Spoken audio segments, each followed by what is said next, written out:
Welcome to Friday and another edition of AutoWeek TV. I'm Michelle, and here come your headlines.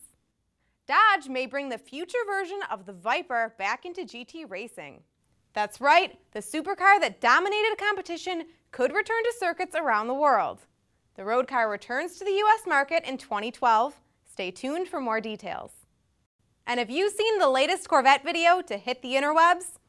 This is film of a Z06 blitzing the Nürburgring in a blistering time of 7 minutes, 22.68 seconds. That's only 3 seconds slower than the ZR1 did it just weeks ago. Corvette engineer Jim Miro was at the wheel, and clearly he had something to do with it.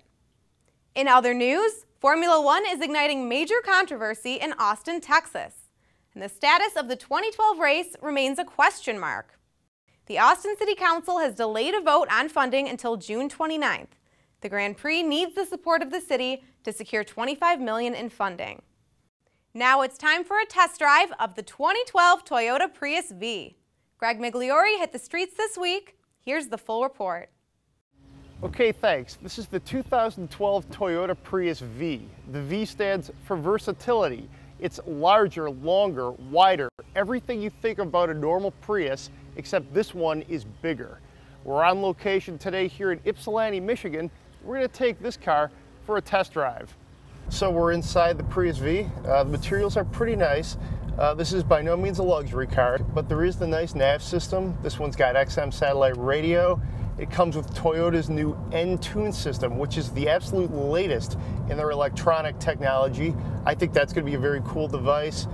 The head-up display with the speedometer, the power, the electricity, it's all very intuitive, very clear, easy to read. And this is the 4-cylinder engine. Net horsepower, including all the gizmos and the electronics, everything, is 134. So you don't have too much grunt here, but it's adequate, particularly if you're driving around in city traffic or in, suburban outer areas.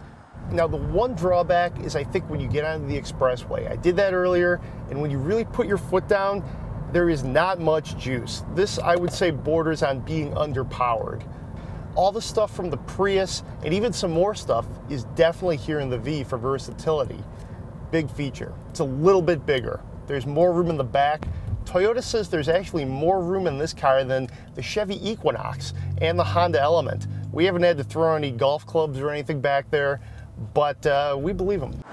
There's a little bit of noise that creeps in. Definitely you hear the raspy engine, and even at higher or even medium speeds, you do hear some of the road noise, the wind noise creeping in here as well. Now, we expect this car to cost just a little bit more than the conventional Prius, which is going to put it probably in the upper 20,000s, probably 26, 27. For that kind of price, you might want to ask yourself, is there a little too much noise? I say no, but you will notice it. The ride is slightly harsh as well. Remember, you are driving essentially a smaller vehicle, so some of the road imperfections are felt. You feel a little bit of lean in corners. It's not going to be intrusive, and it's not going to make you not want to buy the car if you're a Prius lover, Prius person who this fits their lifestyle. But if you're looking for a more upscale ride, there are other hybrids out there as well.